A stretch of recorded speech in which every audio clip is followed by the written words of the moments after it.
is not my fault. Oh my God. We have a brand new game. I was trying to contain myself. Oh my. Go option one, not safe. These dudes are insane. And Brandon keep killing it.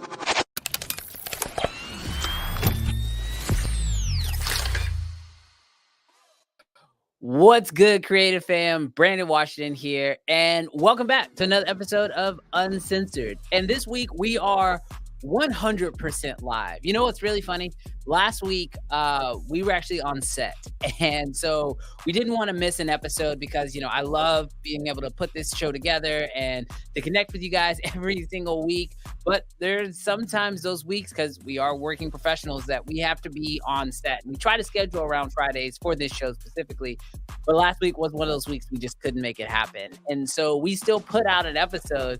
But ironically, quite a few of you guys reached out and was like, yo, what was the deal with last week's episode? It was wild. It was live, but it didn't feel live. But there was still so much great conversation that happened. And that's exactly what it was. So for those of you guys who didn't know, last week we were live, but we weren't live. We actually shared a pre-recorded message. And if you were there on time, we kind of definitely explained that. But I'm really excited this week to actually be back in my office live with you guys. And I have my amazing co-host, Jarrell. What it do, bro? What's up, dude? And what's up, chat? What's up? So, yeah, last week was a lot. Oh, my goodness. Last week was a ton. Yeah. I feel like in the midst of all of the normal things that are going on, a fairly massive project. Yeah, fairly massive project that's actually an understatement, honestly. Yeah. And we have to be veiled, but I'm sure some big news might be coming down the pipeline sometime. I see my son's in here. What's up, Jensen? Love you, bud. Glad to see you up this morning. As a lot of you guys know, today is Good Friday, so I know a lot of people are off work. A lot of people are out of school, like my kids, for example. But we didn't want to miss this episode. We still wanted to come to you guys. And realistically, it had a lot to do with the fact that we missed you guys. We like being able to engage on a weekly basis and touch with you guys. So one thing, this episode is going to be very interactive. I'm hoping that today that we can really go through some stuff that I know a lot of people were talking about last week. Last week, we kind of told some of our horror stories. And we didn't get a chance to obviously do too much interaction because it was a pre-recorded episode. But this week, we definitely wanted to touch on those, but even go one step further and actually talk to you guys through a couple hot takes that we have when it comes to dealing with challenging clients, challenging video situations. So one thing I love for you guys to do right now in the chat, do me a favor, put in the comments, what is a challenging interaction that you're currently been dealing with clients or in the world of video overall? Because I'm convinced at this point, Jarrell, that in order to be a filmmaker or a video creator in any way, you have to be a skilled, samurai skilled problem negotiator. 100%. I feel like you have to. 100%. Because there's going to be a problem, right? Yeah. At some point. Yeah. No, I feel you on that. I think right now, one of the struggles that I have, and hopefully you guys can relate if you guys do this for any sort of a business or a work, I find that I fluctuate from project to project quite a bit. So with the client, so I can be very firm on this side and then know exactly what I want and what I want to receive out of the project and all sort of deal. And then I'll work with a completely different project. And someone will be like, hey, can you do this for me and this? And I'm like, sure. And I always feel like this super weird, did I not honor what I said with this client when I charged them this? Or am I putting more value into this project? Yeah. So many different things. Always a struggle. Dude, that's the hardest part, I think, for me, especially in the type of work that we do. I think it can be different if you shoot weddings, right? If you shoot weddings, Justin Porter, he has packages and he can honor each wedding with those very particular packages.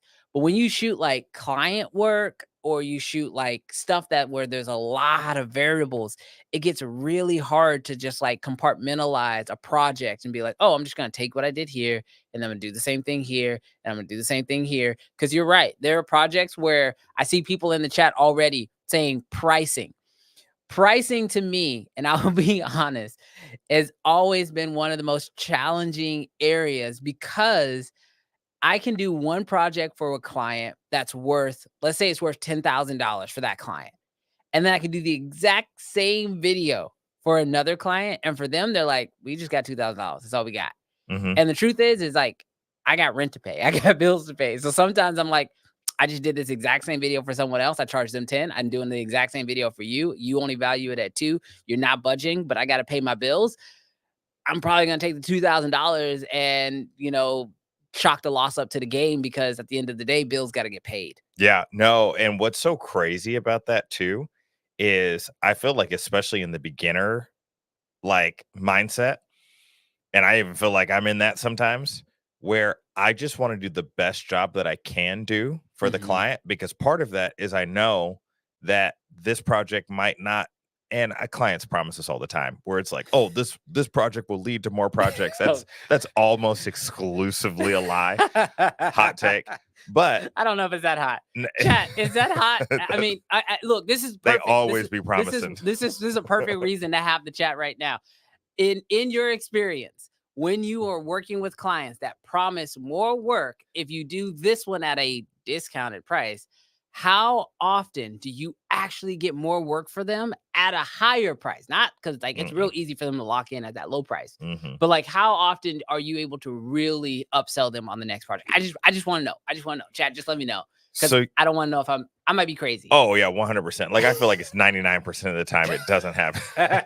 But the thing that I go through is like I want it to be good because even though that next project might not be guaranteed from them, like I want to do well for a future client that might see this project. So I might be like prone to bring in a little bit more lighting, or I might be prone to shoot this on maybe a higher quality camera or resolution than what they paid for because I want it to look good, even though they're not willing to pay for it. And so it's always this struggle of, and I admire you for that because I feel like there's times when you're like, the client didn't pay for that. Put that light away. Okay, that's okay. Inside joke for a lot of you guys on here because Jarrell and Travis, who are both in the chat, they both know this about me. If a client doesn't pay for a lighting package, bro, I'm not bringing out a light. 0 lights. And like, there are some times where there's those put jobs, that MC away. I'm like, yo, they said they want to run natural on this. They don't have like, oh, what did we just bring? Nope, they didn't pay for it. Put it away. Like, I do hold that. I will say, Kevin put never. And like, that has been my experience is that like, it never happens. Like the next job doesn't come, but to your point, if it is about you getting that job like done really well so that you can sell that to the next client, then I do understand, taking that next step, doing that next initiative.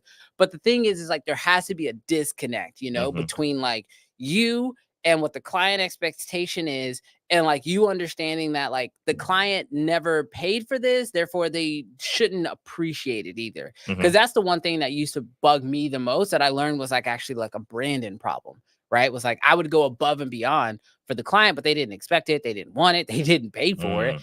And then when I didn't feel like they appreciated it, I was like feeling some type of way about it. And I was like, wait a minute. Like as I got older and a little bit more mature, I realized they don't appreciate it because they didn't pay for it. Yeah. You know what I mean? You shoot yourself in the foot because if you go above and beyond for the price point that they paid, the next year when you want to charge them more, they're going to be like, well, just give us what you gave us last time. Give us what you gave last time. And we want to pay the exact same thing, even though there's inflation, taxes, gases, oil, like all this sort of stuff. Like, oh my gosh. I really don't think sometimes clients understand that. So as some of you guys know, I got started in the world of video production, shooting a lot of real estate, a lot of real estate. And recently, I don't know if I really want to tell this story. I'm going to tell the story. I don't care. But recently, I had got out of the game of real estate, but a client came to me and they wanted me to do their stuff. And I was like, oh man, I don't really do this anymore. And they were like, well, we need you to do it. I was like, all right, but rates have gone up. And so, he's like, fine, we do the deal, whatever. Send him the invoice. And he's like, whoa, okay, yeah, the price went up. And I was like, yeah, the price went up. And this is on me. but I didn't necessarily tell him what the new rate was. He was just so quick to want to move. And I was like, cool, yeah, you want to go? Let's go. And like he's always paid, so I wasn't really too worried about it. I sent him the invoice. He was like, yo, the price went up. And I was like, yeah, but it's worth it. Look at the video and my time and blah, blah, blah. And he was like, wow, why did the price go up? And like for me, it was kind of like, I was like, what do you mean? Why did the price go up? Like the quality has gone up. I'm a better filmmaker, blah, blah, blah. And then, but like, then I put my ego aside and I was just like, okay, the price legitimately had to go up because I haven't shot for you like in like a year. Mm. But let's just look at what has happened in the world in the Mhm. last year. Like food has gone up, gas has gone up, cost of living has gone up, like all these other things in the world that makes my life more expensive have gone up. So of course, what I charge today can't be what I charged a year ago, logically. But I don't know why sometimes just clients don't necessarily see that because as far as they're concerned, the service is the same. And Yeah. that to me has been like one of the challenging things that like normally as prices have gone up in the last like over the course of my like career, it has been like, oh, I got better. I have better lighting set up. The Mhm. cameras have gotten better. The productions are better. We're helping with pre-pro. We're doing script writing. Like we're adding in all these services that quote unquote justify a more expensive premium project, right? Mm. But sometimes, especially it feels like, especially in this last year, sometimes your prices just got to go up because the cost of doing business has gone up Oh, yeah. because the world has gotten more expensive.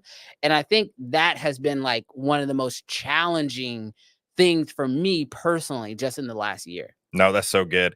There's 3 buckets that I wanna drop something in, and then you can pick from the 3 buckets. Okay. One that I think about in that is the clients never realize that we are constantly growing, Yeah. like upgrading gear, getting more education, getting better. Like they don't realize that.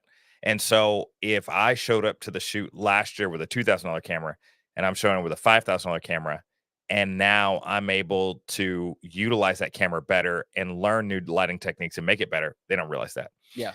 The other side of it is the second bucket is pricing creativity feels like a crapshoot. Oh man. You could film something for Apple and charge them $100,000 and they could be like, drop in the bucket.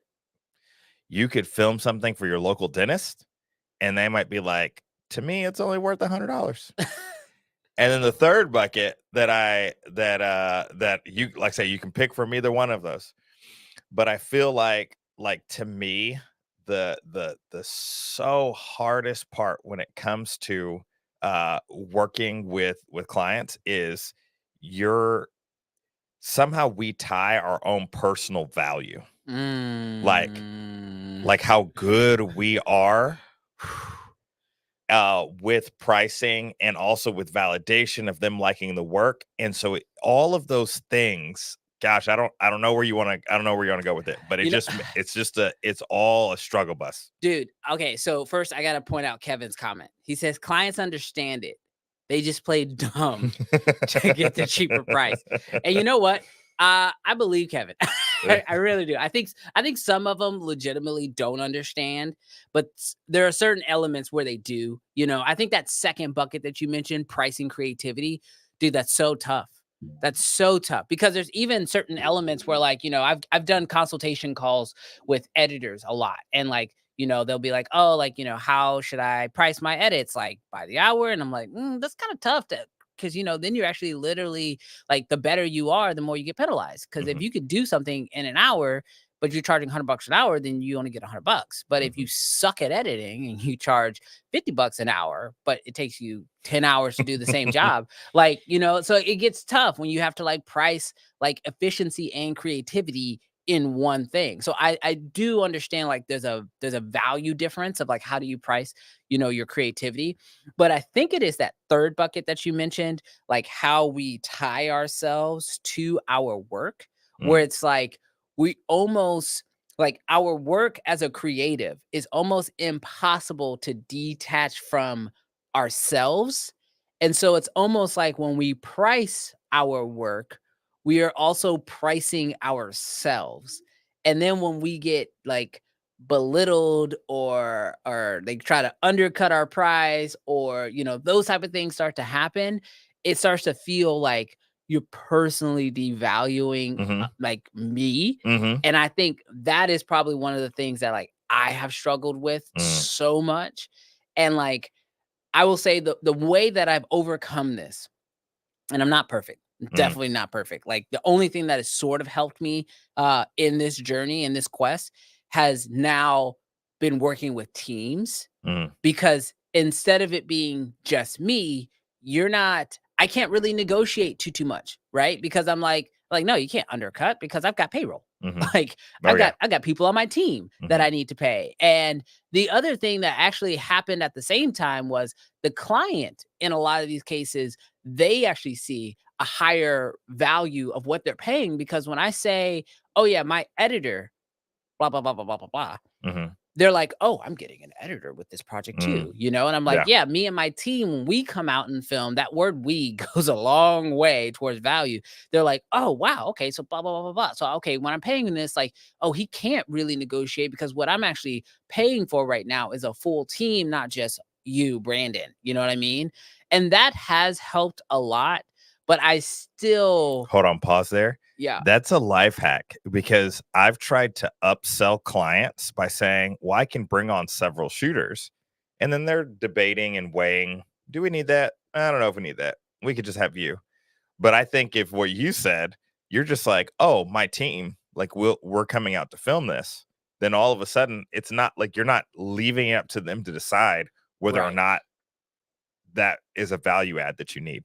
Yeah, I think it's really hard for clients to understand how much help and how much of a team aspect video creation can be. And so I think by just letting them know, hey, this requires a team to do. And so if you want to work with us, you're getting a team, especially if you're currently in that one man band, situation, which trust me, I get it, did it for a long time. It definitely, you breathe a lot more once you don't have the one man band thing going on. But like as soon as you can unlock that possibility to like work with the team and then you share that with the client, it goes a long way. But also, I have found for me that it makes it a little bit easier for me to detach kind of like selfishly, like, okay, the price of this project is the value of Brandon, because it's Hmm. like, it's not. Now it's the value of the team, which even I value higher. So it's easier for me to kind of force request what is actually deserved for the project. Definitely in the chat, if you have ever, after a project, been emotionally come on a letdown, like if that's been you, like let us know. Let us know if we're just alone in that. Cause I feel like creatives, like we always get, I don't know, like made fun of, like in the sense of like the sensitive types. But yeah, there's just something to just putting yourself out there, working hard, and then someone not valuing it or coming back and being like, it feels personal, it feels deep. And I think you can work beyond it. But yeah, no, that's a hard one. Yeah, absolutely. Now we did put a little Q&A in the chat. Question of the day: what are the biggest struggles right now in the world of video? Jarrell, I'd like to ask you before we go in there, what are your current biggest struggles right now in the world of video? Yeah, so I think for me, one of the biggest things is that kind of that first part that I was talking about, just that pricing continuity, um, wanting to grow, being realistic about where I am currently, and then also, just like it sounds cliche, but just kind of like continuing to level up in clientele. One of the things that I was working on a few years ago is I was thinking very much to myself of like, I need to find these like $10,000, $20,000 jobs. And like, I don't know if you guys in the chat have ever been able to do that, but like that's never been something I've been able to do. I've had like a $6,000 job, which was cool, which was awesome. But figuring out like how do you get there and what does that look like? And I discovered something at the end of last year that was able to help me double that, but it kind of just changed how I thought about video production and just how I went about going and doing things. And so, yeah, that's one of my biggest struggles is just like, how do I get better and charge more for my services? Yeah. Yeah, no, I think that's a good one. I think a lot of people probably can resonate with that. Let us know in the chat if that's something that you're feeling. Um, I'm working through the chat right now, and I see it feels like it's not coming through, but I'm gonna just keep on rocking. I think for me, oh man, I think the thing that I'm currently struggling with the most, and this is gonna sound very like just Brandon for a second, but I got into the world of video production and, like, shooting for clients more as like a necessity. Like, I need to pay bills, and I wanna do what I love in the process. Mm, But for me, I have been finding that, like, my ultimate goal was to get into making films, and I think I've gotten comfortable in mm, shooting for clients, and the idea of moving into films is scary, mm, and I know it's time for me to make that jump, which means like in order like I mean, I know Kevin is here and he works a lot and he's been working on a lot of different films and stuff and like he can probably attest to like how much work a film actually requires and I know how much work it's going to require, but I also know that means it's going to take time away from other elements, whether that's YouTube or clients or whatever else is going on. But I know that like the reason why I picked up a camera initially was because I wanted to make movies. Like I wanted to make something that was going to be seen in a theater, or I wanted to tell real stories. But I have gotten into the client world so much and have been working through that, and it's been like kind of my job that like the idea of like taking a small step away from that and going more into the film side of things actually scares the living crap out of me, but I know it's where I wanna be and it's what I wanna try to do, but it's just like that unknown, and, like, I haven't had that feeling since I probably picked up a camera for the very first time and was trying to figure out clients and all that stuff, and, like, mhm. I went through that battle and I figured it out, but it took a long time and it was a lot of headaches and a lot of sleepless nights, but now as I know I'm ready to step into the film world, that I know that I'm gonna have to deal with all of that again, and that to me scares the crap out of me. Yeah, for sure. The first thing that kind of, pops in my mind, your dad, husband, yeah, bills, responsibility. Mhm. Like, it's not like clients are like safe. It's like clients are almost like a necessity. Like Yes. there's bills to pay and there's a lot on your shoulders.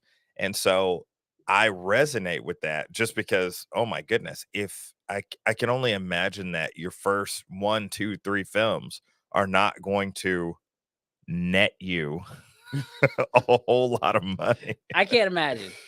I can't imagine. I mean, films, especially like, independent films are not notorious for making a lot of money. And in today's landscape of films in general, it's kind of a crapshoot, like so many films go directly to streaming platforms. A lot of filmmakers are having to release their films like self-funded completely. And then I don't know. And like I think for a lot of people, especially in the world of video, and I'd love to know in the chat if you guys agree with me or not, but it just feels like the video landscape right now just feels so like you just feel like so uncertain Mm, about a lot of stuff. Like there's people talking about AI, and then there's people talking about like Hollywood as a structure is like falling apart right now. And then like streaming is like even the streaming platforms are not really doing very well.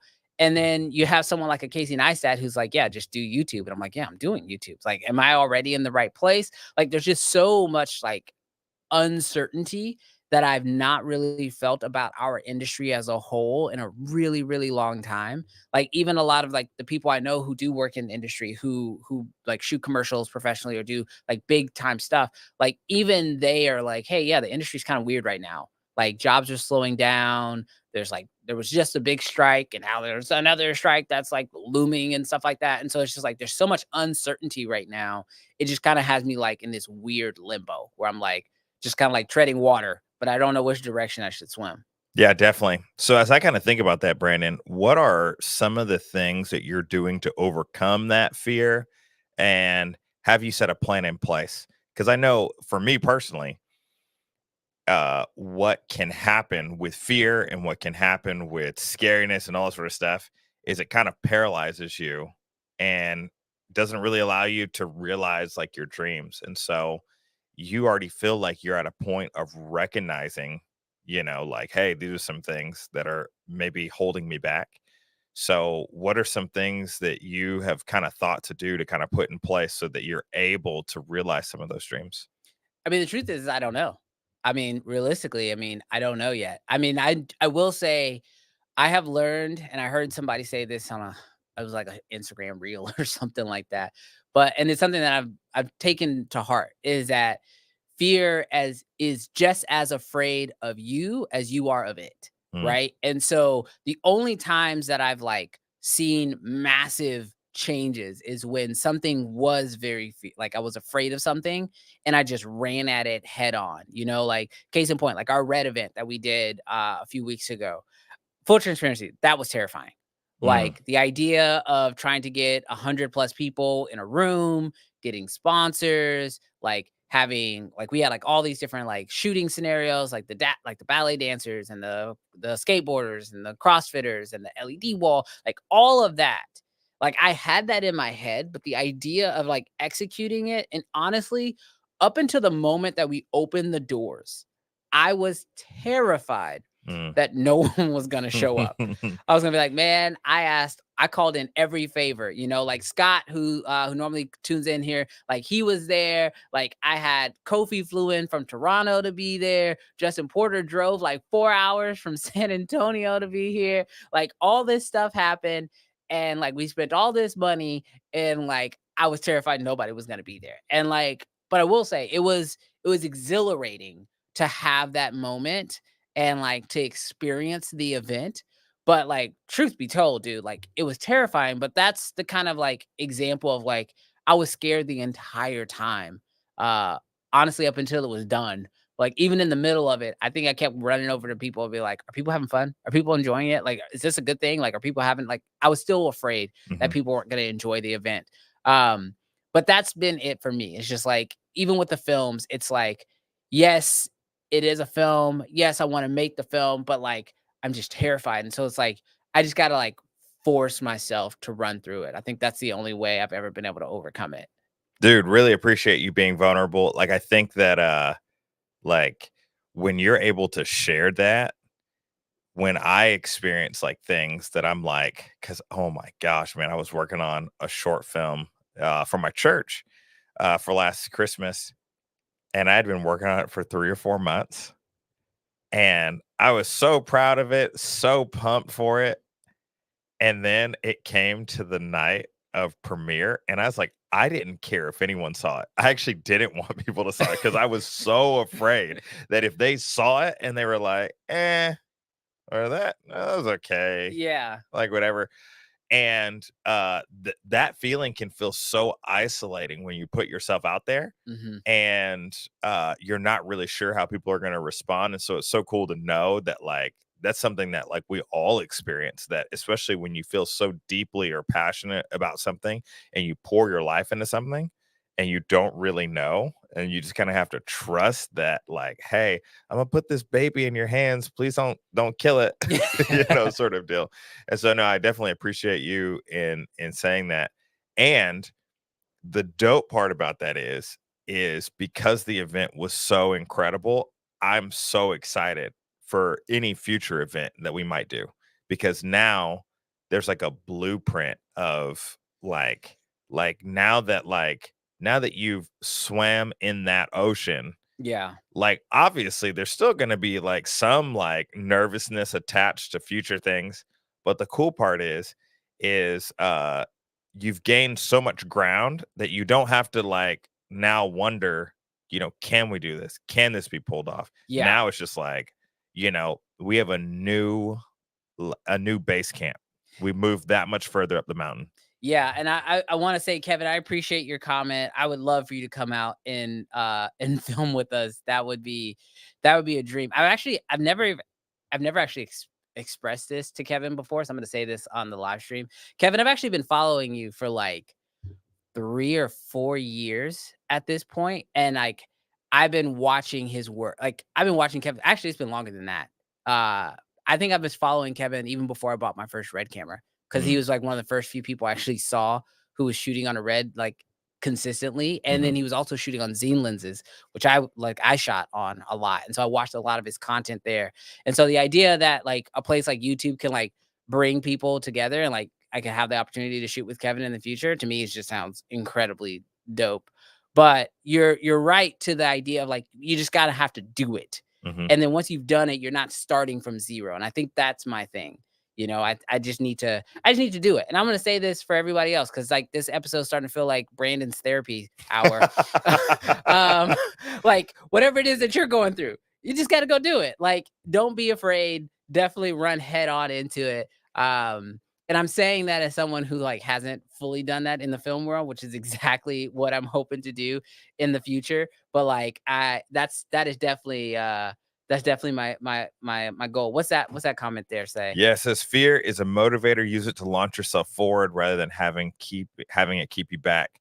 I'm scared on every set. Anything can happen. Dude, look, look, I think I resonate with that so much, because, like, I feel like going into any project, I'm like prepping. I'm like, okay, think about this. Think about this. All right, do we have enough of this? Do we have this project? Do we have this person in place? And then it's like the moment you actually walk on set and, like, people start looking at you like, all right, what are we doing? That's when, like, all the fear hits me. Bro, I had that situation like 2 weeks ago. I'm setting up for some sports photography, and a place that I had not shot at, and trying a different technique. And literally, I'm snapping the picture and it's coming out I mean, embarrassing. And I'm like literally like frozen. Like, and I keep just taking the same photo, thinking like maybe there's just something wrong with my camera. Maybe it'll change by the 20th test image. And then literally the lady, the director was like, "All right, are you ready?" And I'm like, "Pull your crap together right now." And it literally was like, "All right." And like, I'm just so thankful that I've done it for long enough to be like, "Okay, this isn't working. You're not just gonna sit here for the next 3 hours and take crappy images. Like, you're Yeah, not gonna do that. Like, right. that's not an option." And so just pulled it together. But yeah, that fear that you're talking about, it shows up on every set, and you just have to have enough experience, trust in the people around you, believe in them, and then literally pull your crap together. Yeah. And if you don't, go back through that set later on and be like, because I like literally that's what I did when I got home. I was like, why didn't this lighting set up? Why did everything look washed out? Why did everything look terrible? Like, why didn't I get the separation from the background that I thought? And I literally sat down and I was like, it was a combination of the haze and my lighting was too widespread. Hmm. And so of course everything was looking washed out and crazy. Like, you add the haze and you add like massive beams of light, it's gonna look crazy.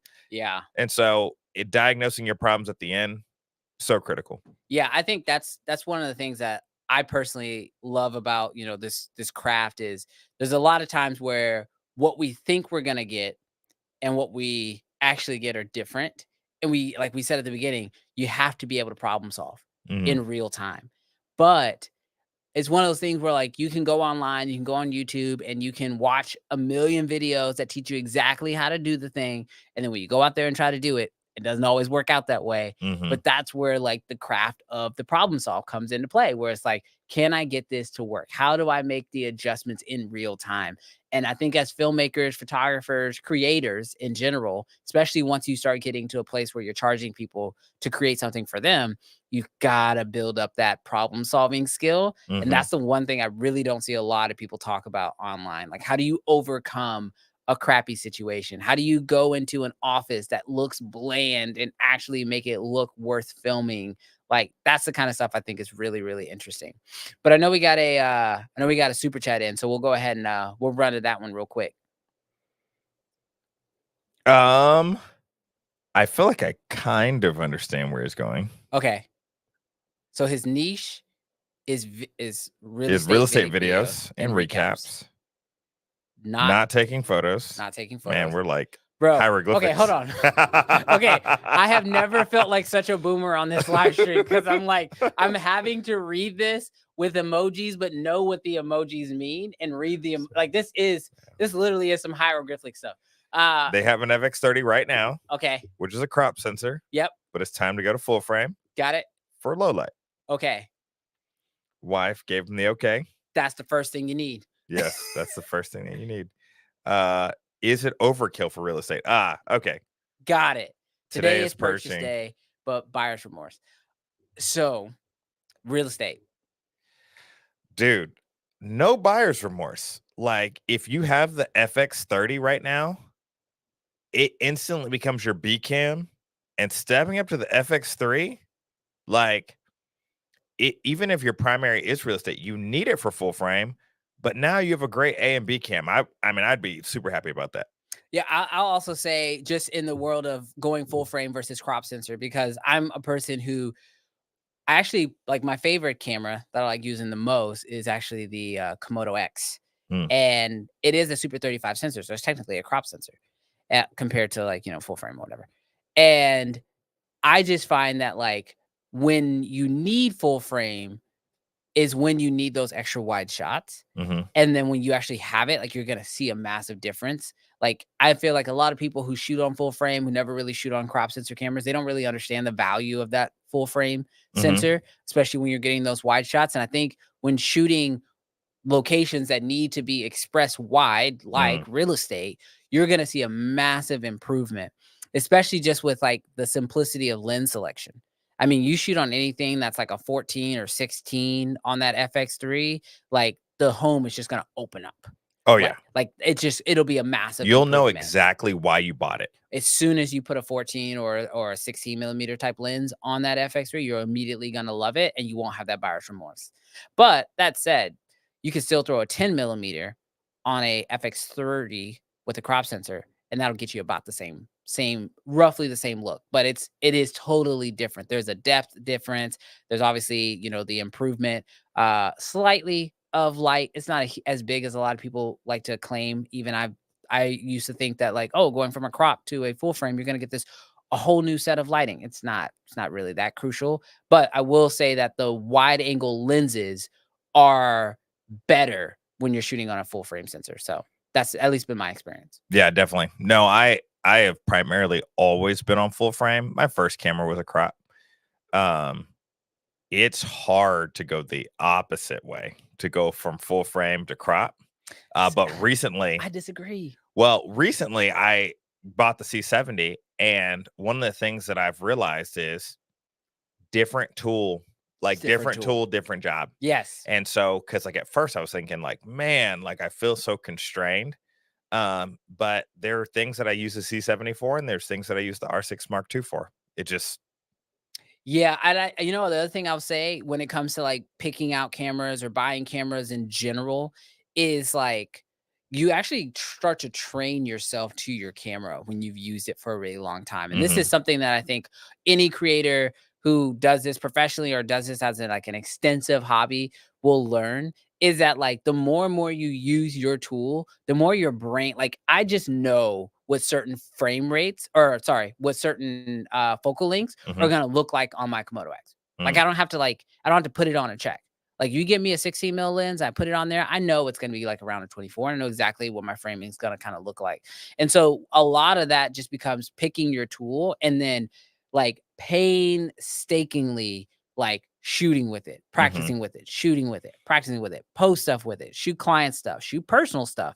So that way you can like know your tool in and out, because to kind of go back full circle, when you do get into those situations, like what we talked about, where you're on set and things are not going the way that they should, if you know your tool well enough, you're going to be able to easily overcome a lot of these issues. I know that, like, Marcus, who's a fan of the show and a friend of mine, Marcus Robinson. By the way, if you guys don't follow him, definitely go check his stuff out. But like, he actually shot an entire documentary on the Blackmagic Pocket 4K camera, and he was hired for that documentary for that camera because he knew it so well. Yeah. And when you're shooting things like documentaries where you have one shot to get it, right? Like, and things are happening wild, you need a system that you just know really, really well. And that's why, like, one of those things, like, I always try to preach is like, before you upgrade your camera, really learn your camera, because sometimes the things that like you want to get out of your camera, like for some people, it's like, oh, I want to upgrade because I want more dynamic range. It's Mm. like, well, are you shooting at the proper ISO? Are you shooting with a light? Are you buying like there are things like that where, like, if you just know, like, I will say the original Komodo was not the best in low light, right? But Yeah. I knew if you fed that camera enough light, Yeah. it was beautiful. Oh yeah. For $6,000, oh my Yeah. gosh, the image you could get out of that thing was absolutely stunning. The image you can get from an iPhone if you had some light. If you have enough light and you shoot that thing in ProRes and log, dude, the colors come back beautifully Yeah. out of an iPhone.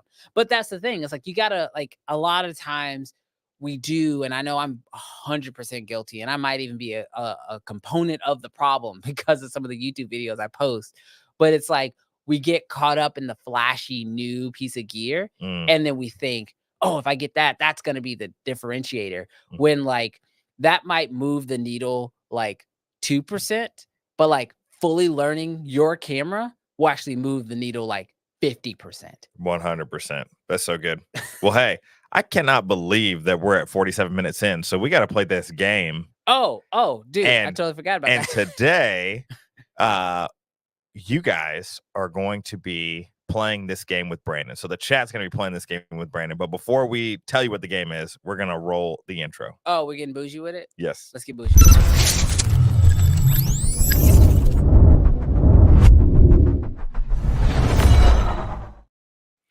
All righty, chat. We have some specific statements that we would like for you to agree or disagree with. And if you agree, just put it in the comments. If you disagree, we would love to know why you disagree on the take. Brandon will also do the same, and we'll see who has the better opinion on the matter. Okay, so you're going to say a statement. I'm Yes. going to say if I agree or I disagree with the statement, and then we'll hear what the chat has to say. Absolutely. Let's run it. This will Alrighty. be great. Let's start off simple. Let's start off easy. Okay. I've been hearing this a lot. We should stop complaining about expensive memory cards when our cameras cost $2,000 plus. Agree or disagree? We should stop complaining about expensive memory cards when our cameras cost more money. You know what? I think I agree with that. I think we should stop complaining about the cost of memory cards. Don't get me wrong. I have memory cards that cost like $800. But I think I agree. I think we should stop complaining about the cost of memory cards. Like, our cameras, like, older cameras still exist. You know what I mean? So it's like you can't, like, you can still go buy a older camera. You know what I mean? Yeah. You can still go buy an older camera that uses a cheaper memory card. But if you want a better, I don't know, memory cards are someone says they agree. Okay, got a couple people who agree with me. A few agreeers. A few people agree with me. Yeah, it looks like lock you have it- two people disagree. Okay, well, I think we are the majority. We agree. Stop complaining. All right, let's run the next one. What's the Alrighty. next one? I believe that Sora AI will one day be able to intercut with my actual footage. Ooh, So to be clear, not just like Sora, make me this fancy world, but you already have a project on the timeline. yes. And you're like, oh my gosh, I really need a great transition piece that's going to match my footage. I agree with that. I agree. And I mean, like, I think AI will get really good, and I think eventually there will be something where you can actually like upload a clip to it and say, I need something that looks like this, and it could use your video as a reference because it's already taking other videos as references, right? You just, at this time, you can't upload your own clip to use as a reference. But I think that's the natural progression, is that you'll be able to upload your own thing. And we saw that already with Midjourney. So yeah, I agree. I think that it will definitely get much better, but I don't think it will ever be able to like fully tell a complete story. Dude, Brandon, you have the pulse of the people. I feel like I'm good You with have that. the pulse of the people. Yeah. All right, let's get a little bit harder. All right. There are no bad experiences with clients, only lessons learned. I strongly disagree with it. Look, if the lesson, I disagree only if the lesson learned is never work with that client again. Like, like the truth is like there are just some people out there that are, it's just, you can have a bad experience. I think that's okay. I think it's okay to identify that you can have a bad experience with a person. People are people at the end of the day. Like, and I do my best. Like, I say no to a lot of projects because I don't feel like we're going to get along well. It's also one of the reasons why I never start a deal with a retainer. Like, that's a rule. Like, I learned that lesson the hard way, but I never start a project with a retainer. You start project to project just so you can see if you like each other. Because the truth is, we're all people and we may not like each other. So yeah, I disagree that you can just have bad experiences, but I also agree. I will say I slightly agree that you can still learn a lesson. Sometimes the lesson is leave that guy alone. All right, I love this one because this one's about teams. You can run faster solo, but you can run further with a team. I agree. I think there's a slight I feel like I know that quote. It's like you can go faster alone, but you can go further together. Mhm. The problem with the running faster alone is there is a wall that you will hit when you're Mm. running alone. And so I do agree that like even though sometimes having a team might feel slower, um, the distance that you can travel is just so much further.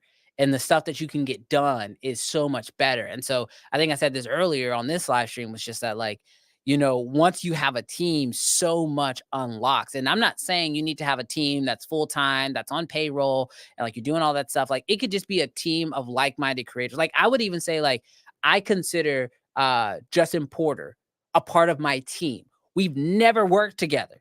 You know what I mean? Like in a financial way, we've never expressed money between one another. He's never been on one of my sets. I've never been on one of his sets or his weddings. But like, I consider him like a part of my team because he's someone who I call at least once a week Mhm. to just talk.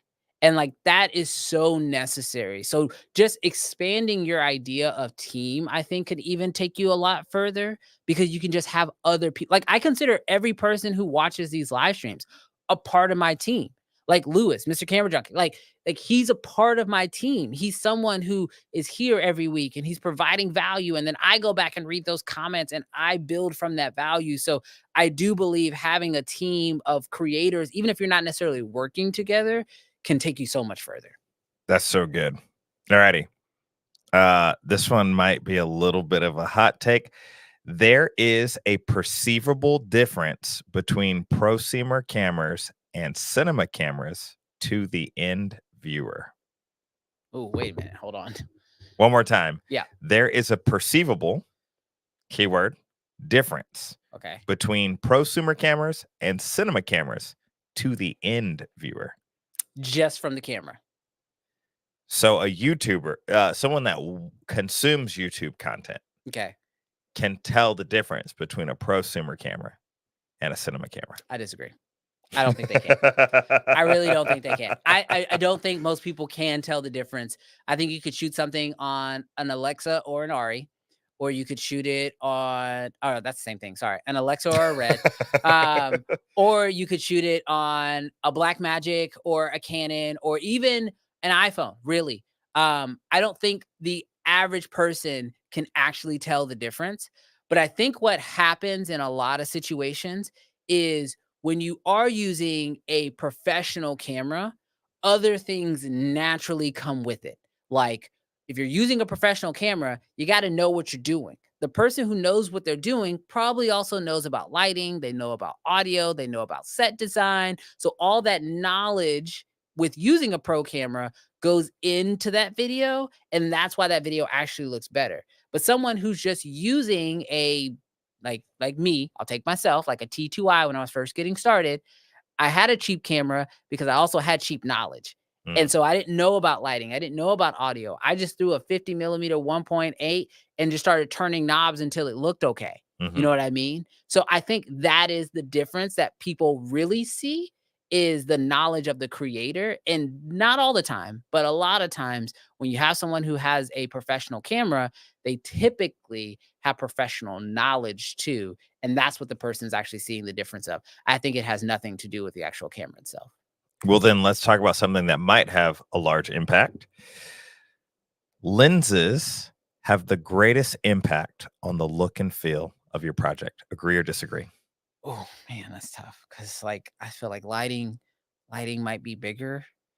Um, oh man, that's a tough one. Do I agree that lenses have? What do you think, chat? Yeah, I Do don't. lenses have the greatest impact on the look and feel of your project? Dude, I think I have to say, oh, that's a really tough one because I do believe that the lens is like the paintbrush. Like it does have a huge impact because if you go with, you know, like a certain like your lens can have a huge. Oh, dang, that's a tough one. I think I'm gonna have to go disagree just because I feel like lighting can do more. And I think sound actually, ironically, might even do more when it comes to the feel.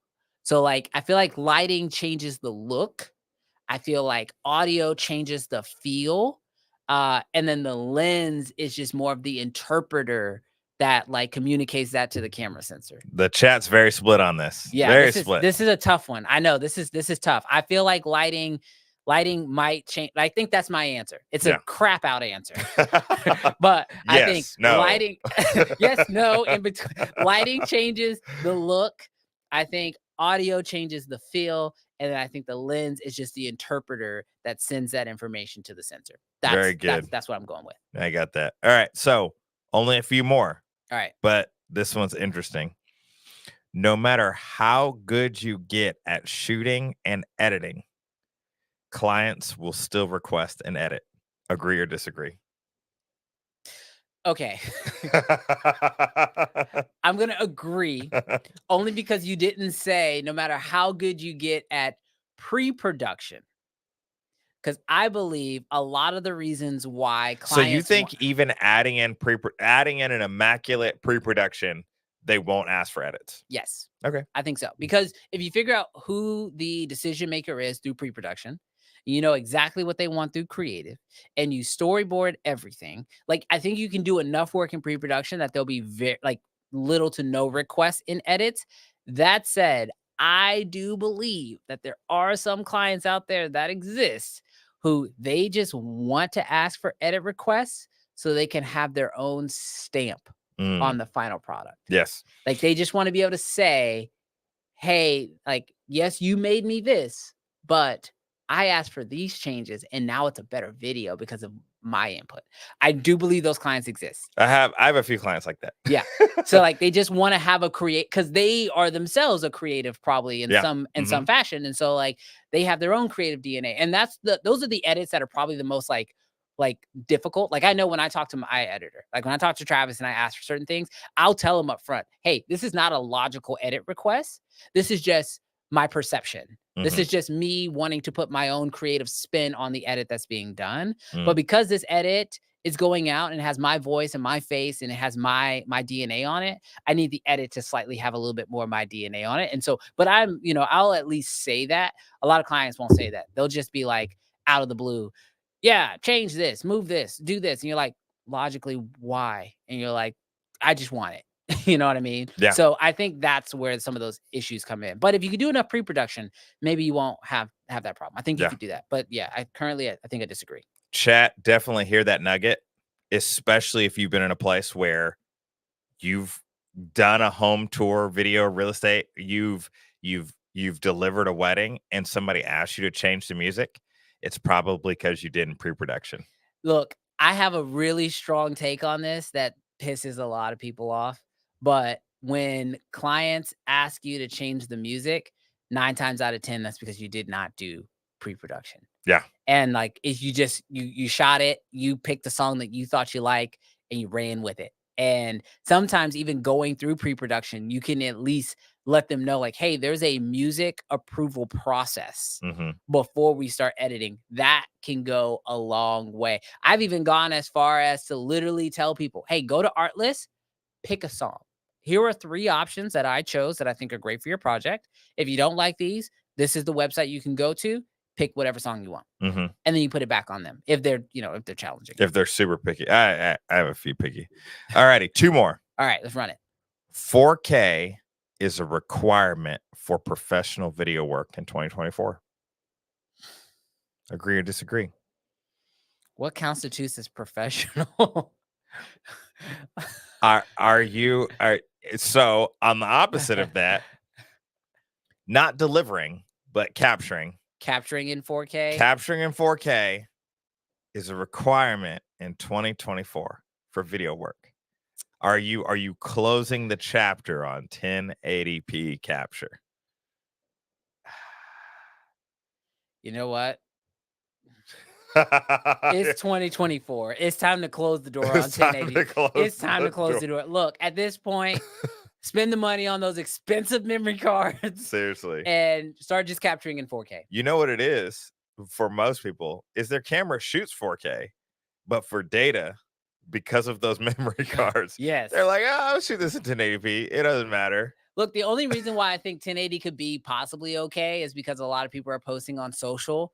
And the truth is like uploading a video in 1080 to social is actually better than uploading a video in 4K to social because then the app does less compression. That's a nugget. But yeah, I think. But should they capture in 4K? They should still capture in 4K. And then yeah. So that way you have the option of reframing, and even if you're uploading to social, you can still reframe. So yeah, I'm gonna agree. He says except B-roll slowed down. Nah, just he's talking about that 120 1080. 1080. Look, I'll say this. If you are going to capture in 1080, get real good at Topaz AI and upscale that to some 4K. I almost bought that this week. I'm on the cuff. We just need to invest in it together. So you know what's wild? What I find about the 4K is, to me, I had a camera that could shoot in 4K, but it was unruly. I think it was like 800 megabits a second. And it was just eating me up in storage. Mm-hmm. And I was like, it doesn't really matter. And I would go to 1080 and I would shoot everything in 1080. And then several years passed by and I'm just like, I just don't love, I feel like I could get more out of this camera. How can I get more out of this camera? Bro, when I put it into 4K, it was a different camera. Bro, it is. It's a different, and you can't apply that to every camera, but literally, we make a lot of excuses for 1080p and not dragging anybody. If you don't have a camera that can't do 4K, then rock with what you have. But you can find yourself making a lot of excuses for 1080p. So the door is closing. We're closing that door. Don't let it hit you in the back. Yeah. Well, it's a sliding glass door. We'll slide it sideways. Look, we're closing it. You better squeeze in. All right. Last one. All right. Let's run it. Once you're established, confident in your skill set, making money. Okay. You got policies and procedures in place. You won't have any flops in your business. Agree or disagree? I disagree. Bro, I disagree. Look, I'm going through it right now. Yeah. Look, I won't go into the details because it's real raw. But dude, I will just tell you, this is a journey. This is a journey. No matter how many procedures you try to put in place, at the end of the day, we are working with humans. And humans are flawed. Mm-hmm. They don't pay when they're supposed to pay. Mm-hmm. They don't sign the contract when they say they're going to sign the contract. They get cold feet when, even though you've got a verbal confirmation, you got an email confirmation, and then you're like, hey, sign a contract. And they're like, they're people. At the end of the day, you got to understand, you are working with people, and then your business, I don't care how many people try to say like, oh, well, this person's running a business this way or that person's running a business that way. Dude, there's so many factors. Like just what city you're in can drastically change the way your business is done. How much you have to pay in taxes can change the way your business is done. You have a team that you got to do payroll. That changes how your business is done. Like back in the day, I used to have to think about making sure I could make rent. Now I got to make sure I can do payroll. So like, do I take a deal? Like I can't just be thinking selfishly, like, no, this is beneath me. I can't take this deal. Mm. I'm like, I got payroll. We're taking this deal. You know what I mean? For sure. Like the truth is that like no matter what your business is, no matter how you have it set up, like at the end of the day, like we're all just humans trying to make it in a very human world that is very flawed. You know what I mean? So like I don't care how long you've been doing this. I don't care anybody online right now who says they're the guru who figured it out. And if you buy my course, I'm gonna make your life perfect. That's BS. Yeah. That's just a straight up lie. Like there's no way you can like the goal should be to try to put as many things in place to simplify the process so that you can have the greatest success. But you gotta know that like this world is flawed and that you're going to run into problems sometimes. So that's my thought. I totally disagree. I don't care how many processes you put into place. Your business will never be perfect because perfection is an illusion.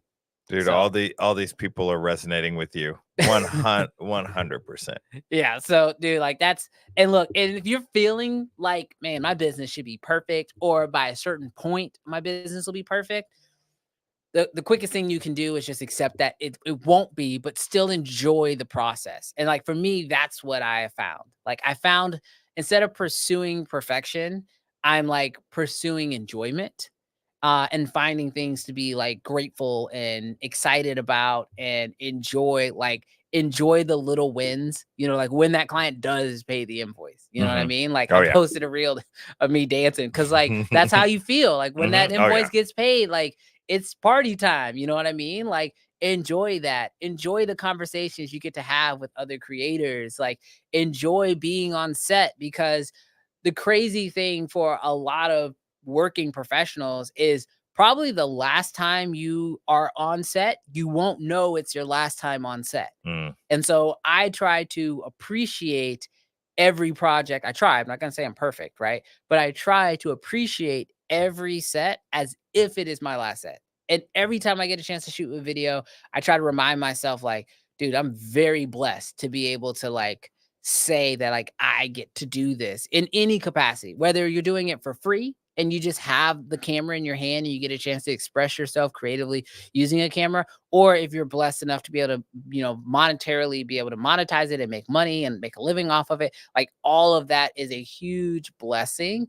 And so trying to remember that is Mm. the thing that I try to hold on to. I'm not going to say I'm perfect at it because I'm definitely not perfect at it. I have my days where I'm like, this sucks. I'm going to go get a W-2 job.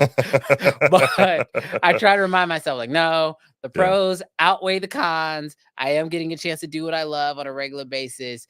Today's just not the day. Oh, You know yeah. what I mean? But Yeah. most of the time it's good. Yeah, I think one of the things that I appreciate is especially when you look up to someone, because people look up to people and they say, oh man, like you're a benchmark, you're a person that I want to.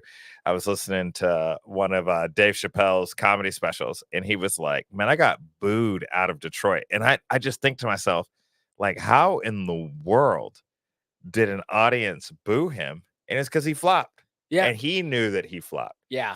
I know And exactly what so, you're talking about. yeah, Yeah. it's so funny because it's one of those things where, you know, we're all, like you said, I love what you said. We're all human. Not only can, you know, something go wrong on the client's end, something can go wrong on our end. And I think that's probably one of the biggest things that I've pulled away is like every year you watch the Grammys and there's feedback or a mic is muted or they're cut to the wrong camera angle and you're just like, oh, we're all humans. Like we're Yes. gonna make mistakes. I'm not gonna beat myself up just because I have a flop. It doesn't send me 20 years back. It just means I'm human. I'm gonna learn from it. I'm gonna do better next time.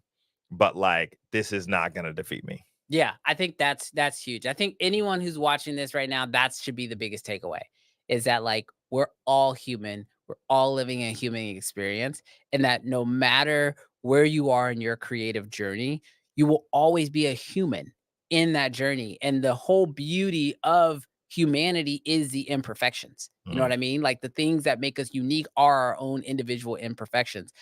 That to me is so amazing. And like that's why I love doing what we do, because we get a chance to do this on a regular basis. Like our live streams, they're not always perfect. We make mistakes all the time. Creators make mistakes all the time. And so I think that's something that you should embrace and like learn from, but don't shy away from. Well, that's so good. Well, incredible episode today. Yeah, dude, I appreciate everybody in the chat who played along with me for agree to disagree. I actually like doing it with the chat even more so than I think than doing it with the guests, because it's definitely, I mean, I don't know. It's a bigger pool, right? We get a chance to learn from other people, and that's me. I like learning from other people. I definitely don't think I'm number one on any list, but I think it's always great to be able to like learn from other creators. Because the truth is I like a lot of us have a lot of things in common. And when you just do it by yourself, you might think, oh man, it's just me. It's just me. I'm bad with clients because I'm dealing with this. It's like, no, we're all dealing with the same problems. Just and it's crazy because we're from all over the world. Like, I mean, I know Lewis is in Miami, I believe. He's definitely in Florida. I think it's Miami. And then we got people from all over the place, people here in Houston, some people in Salt Lake, just everywhere. And so it's really, really dope just to like talk to people from all over the world and understand that we're not alone. So it's been pretty dope. Yeah. But thank you guys so much for tuning in for this week's episode. I hope you guys got your questions answered. I hope you guys feel empowered going into next week. Enjoy your weekend. Enjoy your Easter Sunday. God bless everyone here. And of course, we will catch you guys. Oh, look at that. My phone's ringing because people know I should be off the live stream by now.